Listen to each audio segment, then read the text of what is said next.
नमस्कार, मैं हूं प्रतीक्षा मिश्रा और दिल्ली पुलिस दिस वीक में आपका स्वागत है। ना नकाब, ना हथियार, सफेदपोश चेहरे, बड़ी बड़ी कंपनियां और अरबों की हेराफेरी। जी हां, हम बात कर रहे हैं उन जटिल आर्थिक अपराधों की जिनका असर गहरा होता है। उन्हीं अपराधों की तह तक जाने का जिम्मा उठाती है दिल्ली पुलिस की आर्थिक अपराध शाखा, जो कोई आम जांच एजेंसी नहीं बल्कि एक विशेष शाखा है जिसे अपने काम में महारत हासिल है। आखिर क्या है आर्थिक अपराध शाखा की कार्यशैली, इसी पर पेश है हमारी ये रिपोर्ट।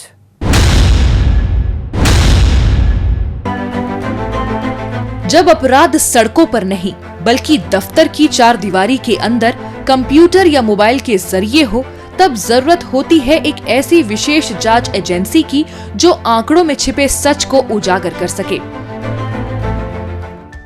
आर्थिक अपराध शाखा दिल्ली पुलिस की एक ऐसी ही विशेष इकाई है जो बड़े पैमाने पर होने वाले आर्थिक अपराधों, सफेदपोश धोखाधड़ी और वित्तीय षड्यंत्रों की गहराई से जांच कर सच्चाई सामने लाती है। इस शाखा को उन मामलों को सुलझाने में विशेषज्ञता हासिल है जिनमें करोड़ों रुपए का घोटाला, कई संस्थाओं की संलिप्तता और देश की आर्थिक गतिविधियों पर गंभीर प्रभाव का खतरा होता है।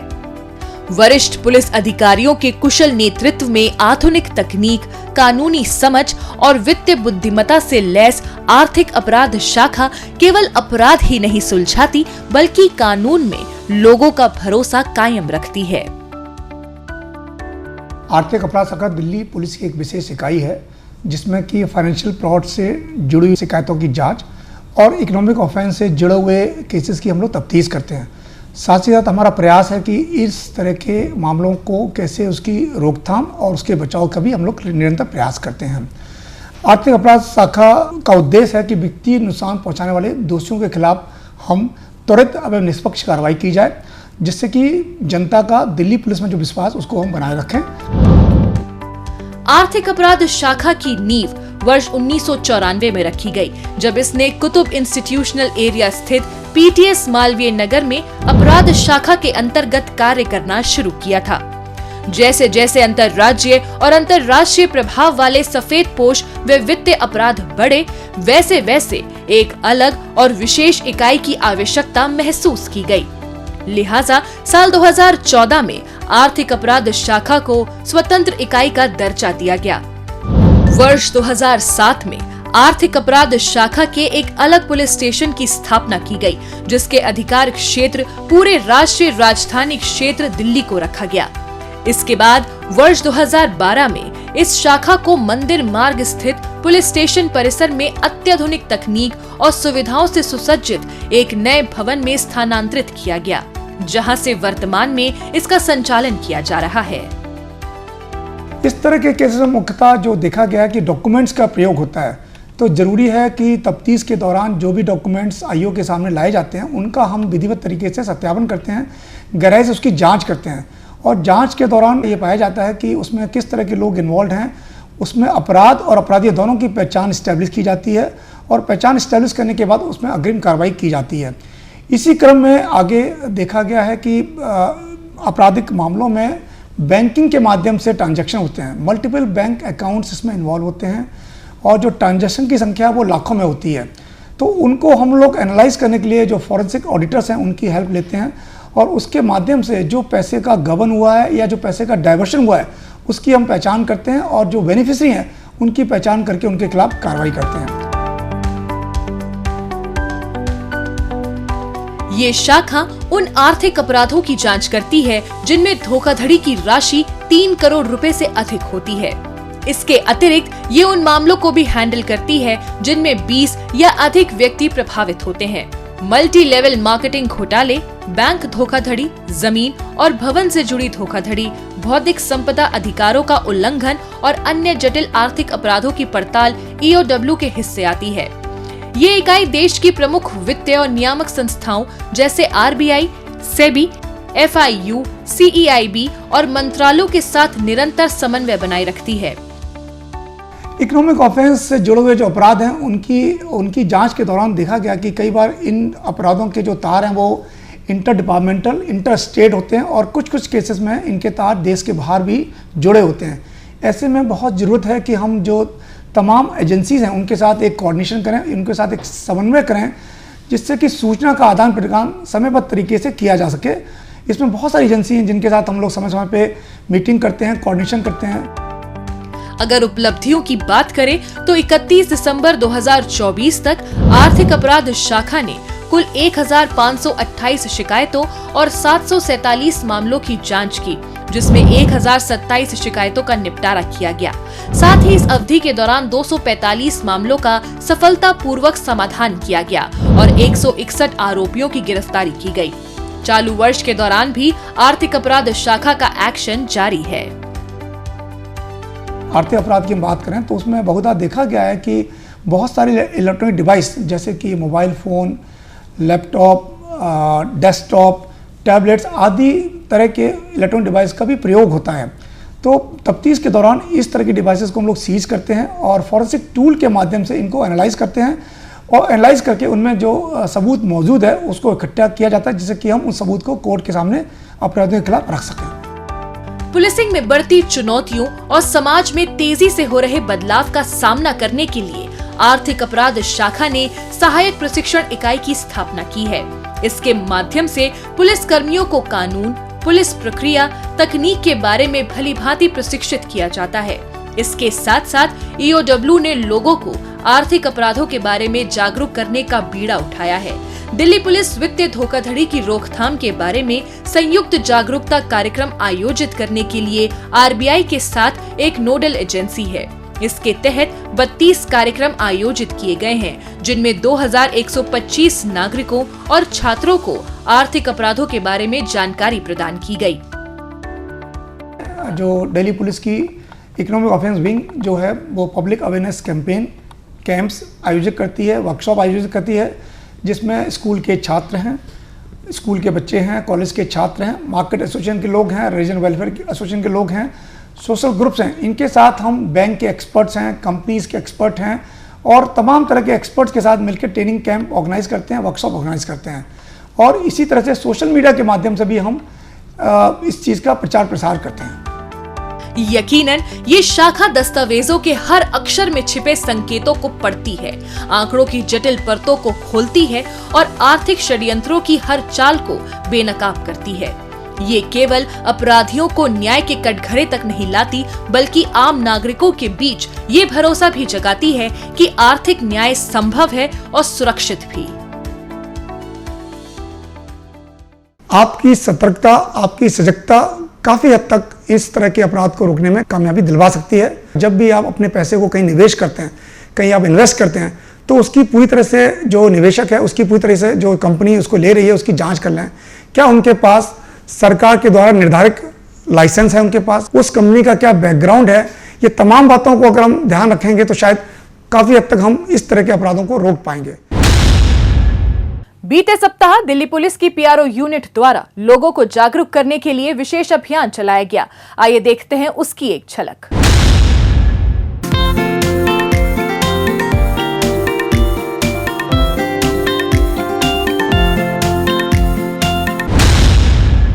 अब पेश है दिल्ली पुलिस के पिछले हफ्ते के एक्शन की कहानी, आंकड़ों की जुबानी।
और अब डालते एक नजर पिछले दिनों सुर्खियों में रही दिल्ली पुलिस की कुछ महत्वपूर्ण उपलब्धियों पर।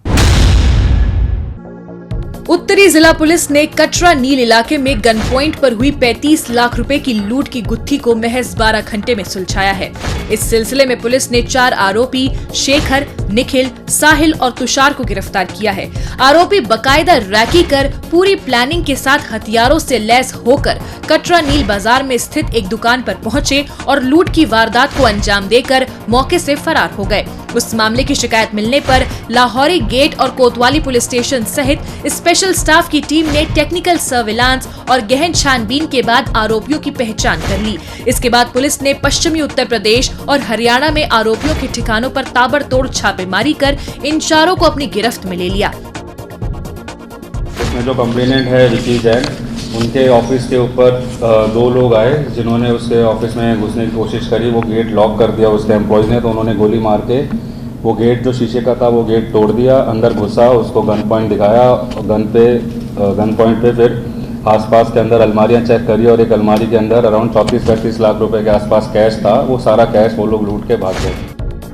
पुलिस ने आरोपियों के कब्जे से 2 पिस्टल और 33,90,000 रुपए भी बरामद कर लिए हैं।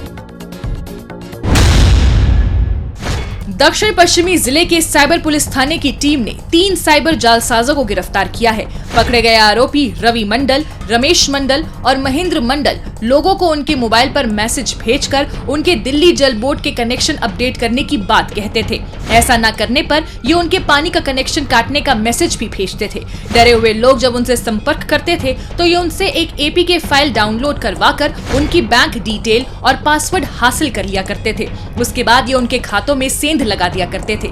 आरोपियों की ठगी का शिकार हुए एक शख्स से शिकायत मिलने पर साइबर पुलिस स्टेशन की टीम ने गहन छानबीन करते हुए आरोपियों को पश्चिम बंगाल स्थित उनके ठिकानों से दबोच लिया। पुलिस ने आरोपियों के कब्जे से फर्जीवाड़े में इस्तेमाल 13 मोबाइल फोन भी बरामद कर लिए हैं। शाहदरा जिले के फॉरेनर सेल और स्पेशल स्टाफ की टीम ने 16 बांग्लादेशी नागरिकों को गिरफ्तार किया है। लगभग 18 साल पहले ये सभी आरोपी पश्चिम बंगाल के रास्ते अवैध तरीके से भारत में दाखिल हुए थे। तभी से ये देश के अलग अलग राज्यों में रह रहे थे। पुलिस को गुप्त सूचना मिली थी कि कुछ बांग्लादेशी नागरिक यूपी के रास्ते से दिल्ली की सीमा में प्रवेश कर रहे हैं।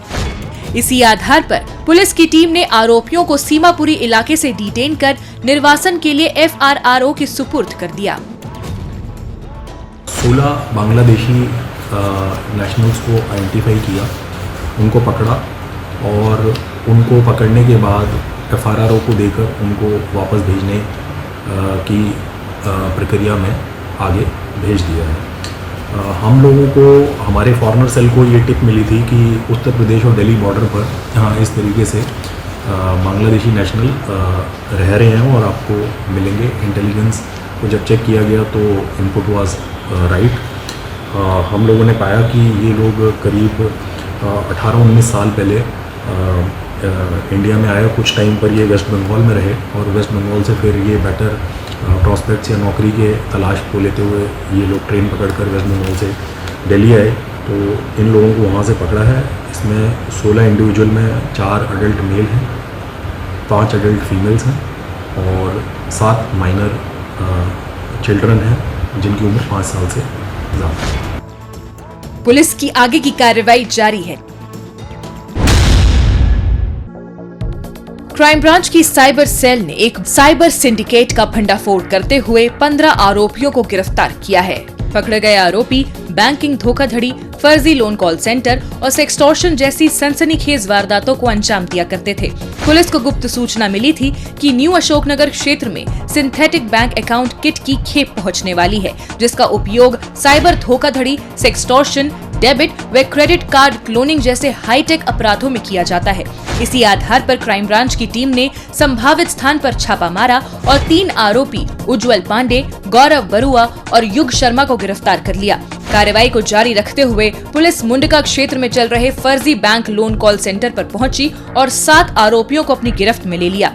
इसी क्रम में पुलिस को न्यू अशोकनगर में चल रहे सेक्सटॉर्शन रैकेट के बारे में जानकारी मिली, जिसके बाद पुलिस ने निर्धारित स्थान पर छापा मारा और 4 आरोपियों को और दबोच लिया। ये 3 लोगों का एक सिंडिकेट है जो कि बैंक अकाउंट की किट प्रोक्योर कराते हैं, पूरी किट प्रोक्योर कराते हैं। ये सेल करते हैं, करीब 1 लाख रुपए में एक किट को सेल करते हैं।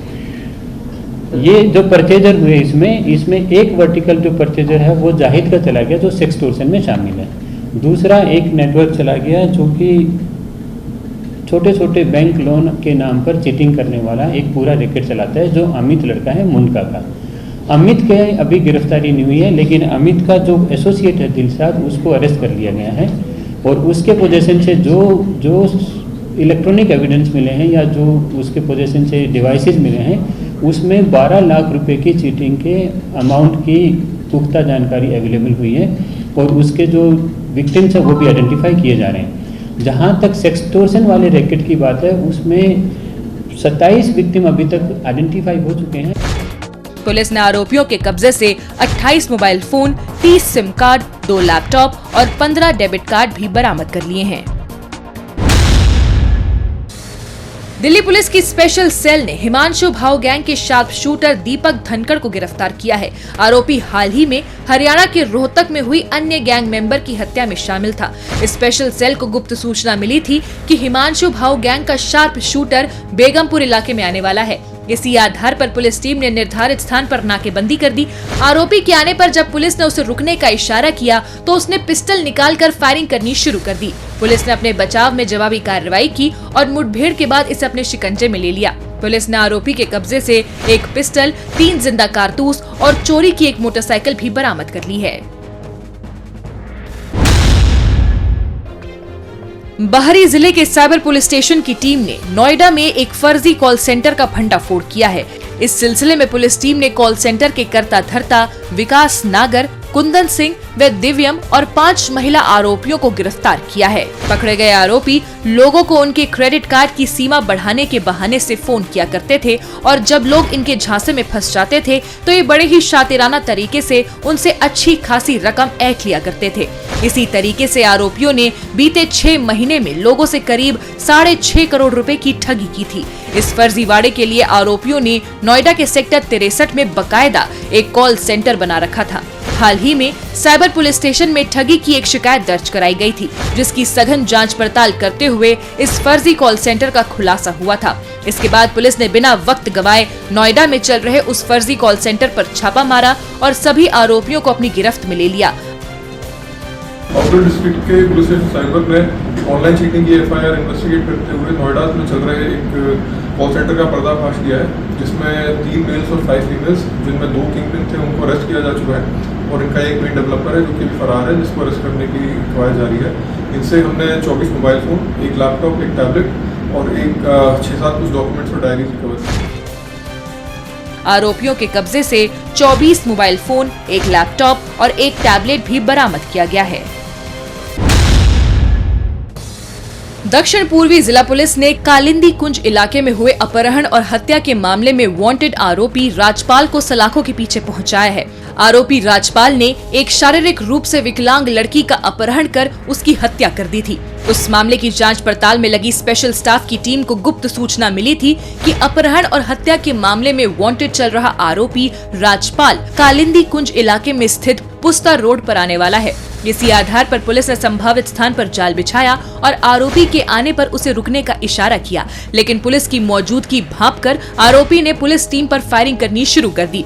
इस पर पुलिस ने भी जवाबी कार्रवाई की और मुठभेड़ के बाद आरोपी को धर दबोचा। पुलिस ने आरोपी के कब्जे से एक पिस्टल और 2 जिंदा कारतूस भी बरामद कर लिए हैं। उत्तर पूर्वी जिला पुलिस ने 3 हथियारबंद लुटेरों को गिरफ्तार किया है। पकड़े गए आरोपी डेटिंग ऐप के जरिए लोगों को अपने जाल में फंसाकर उनसे मिलने जाते थे और उसी दौरान उन्हें हथियारों के बल पर लूट लिया करते थे।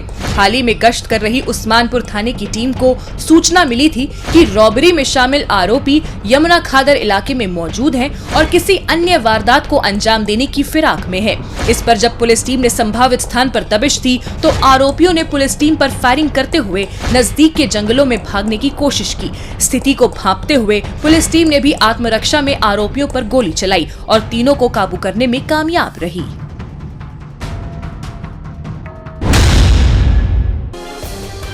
द्वारका जिला पुलिस ने डाबरी इलाके में हुई एक नाबालिग लड़की की सनसनीखेज हत्या के मामले को सुलझाते हुए अनस नाम के आरोपी को गिरफ्तार किया है। आरोपी नशे का आदी है और अपनी उसी लत को पूरा करने के लिए चोरी की वारदात को अंजाम दिया करता था।